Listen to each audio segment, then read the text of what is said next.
Nah, anak-anak, hari ini kita berjumpa kembali bersama saya, Bu Ayu. Nah, anak-anakku, hari ini kita akan belajar materi kita pada tema 1, khusus muatan IPS mengenai materi ASEAN. Nah, anak-anak, materi ASEAN adalah materi baru untukmu. Tapi tidak perlu khawatir, karena Bu Guru akan mendampingi kalian belajar memahami tentang materi ASEAN. Nah, sudah siap belajar? Kita siapkan bukunya tema 1. Anak-anak, tujuan belajar kita hari ini, kita akan belajar menyebutkan nama anggota ASEAN. Yang kedua, menyebutkan tujuan dari berdirinya ASEAN.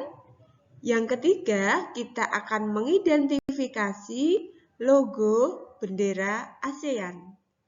Nah, anak-anak, kita paham bahwa dalam bertetangga tentunya kita butuh sebuah kerjasama. Tidak mungkin dalam sebuah ikatan tetangga kita tidak membutuhkan bantuan orang lain.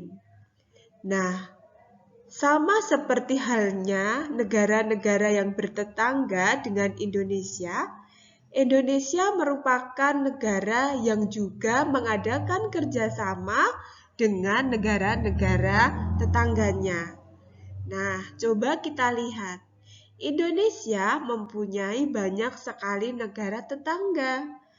Ada Malaysia yang dekat dengan kita, kemudian ada Singapura, ada Filipina, ada Kamboja, ada Vietnam, banyak sekali negara tetangga.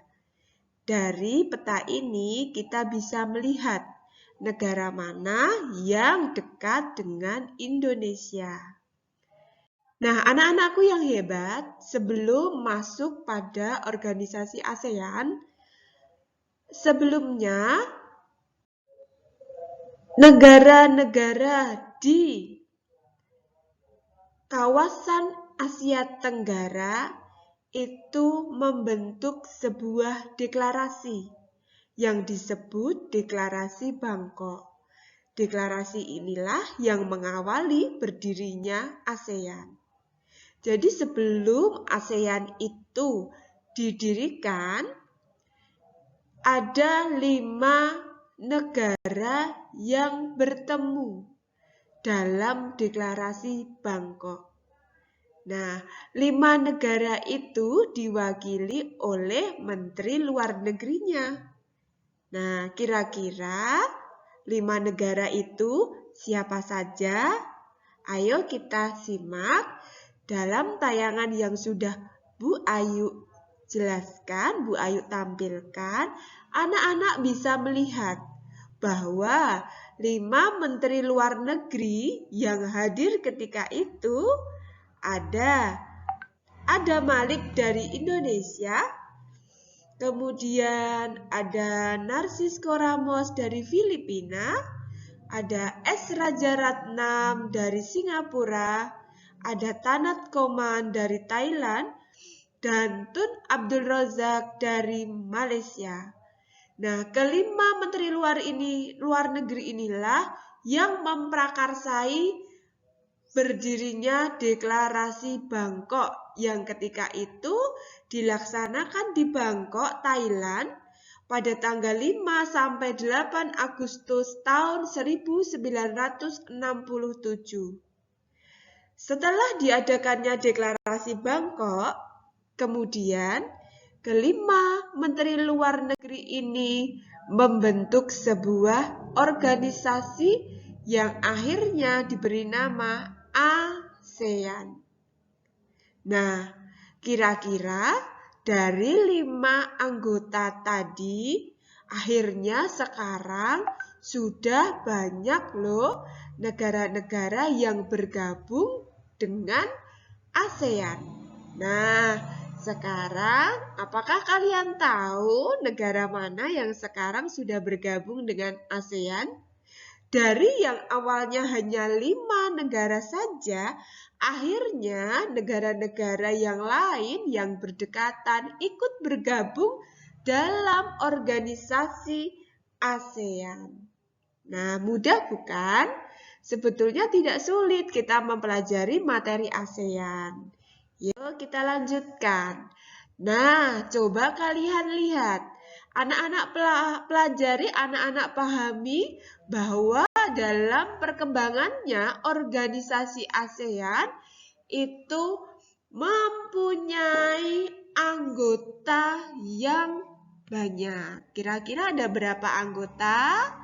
Ya, ada sekitar 10 anggota yang akhirnya bergabung dengan organisasi ASEAN.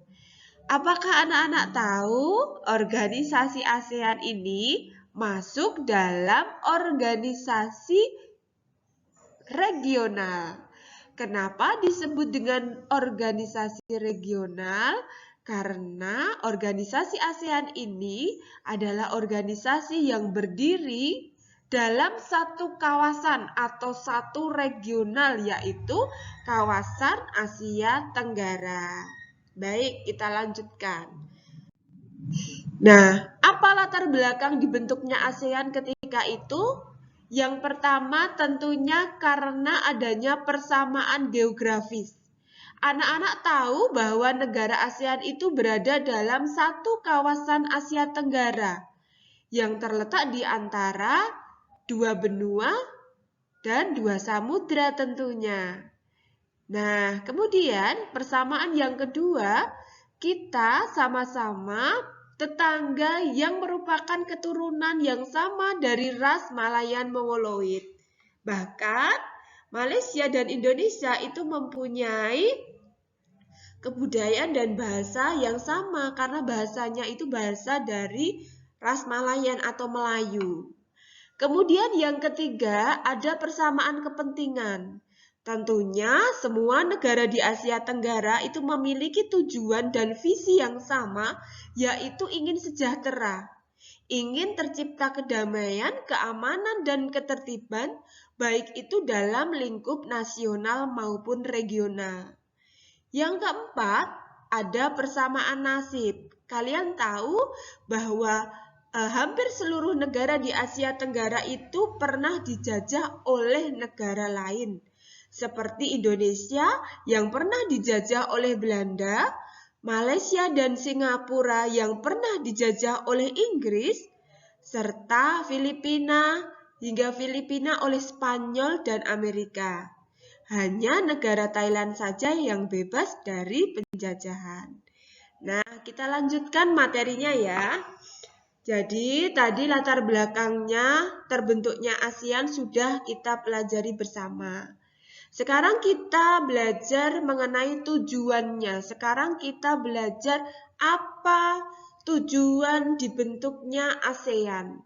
Tentunya ada banyak sekali tujuan yang dibentuk ASEAN. Jadi seluruh anggota ASEAN itu bersama-sama menyamakan visi misi mereka untuk mencapai tujuan tersebut.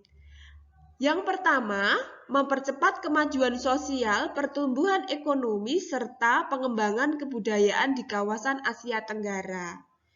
Yang kedua, meningkatkan stabilitas dan perdamaian regional.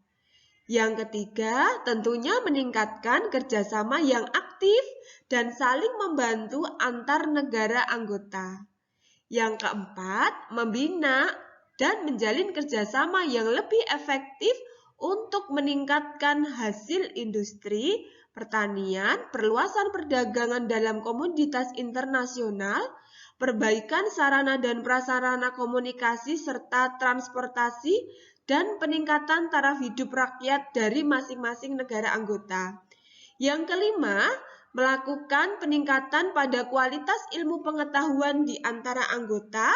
Yang keenam, menjaga hubungan baik dengan organisasi internasional yang memiliki tujuan, visi, dan misi yang sama tentunya.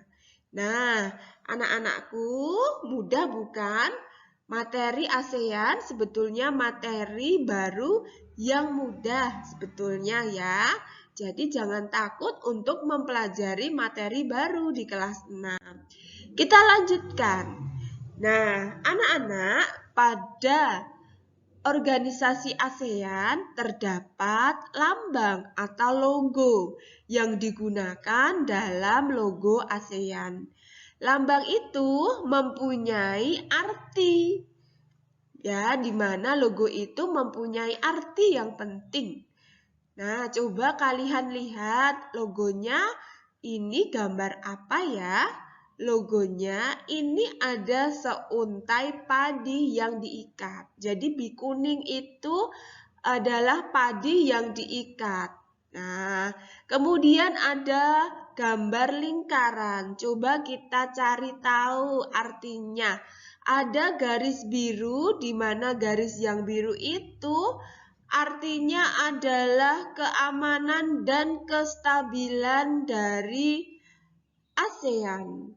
Kemudian pada gambar warna merah di situ artinya adalah semangat dan dinamisme dari ASEAN. Yang kuning adalah artinya adalah kemakmuran dari negara ASEAN. Dan yang putih ini melambangkan kesucian. Nah, arti dari simbol 10 tangkai padi itu merupakan cita-cita atau pelopor dari terbentuknya ASEAN di Asia Tenggara, yaitu bersatu dan bersahabat. Nah, demikian penjelasan belajar kita hari ini mengenai ASEAN. Semoga materi ini membantu anak-anakku semua untuk belajar mempelajari negara ASEAN. Terima kasih.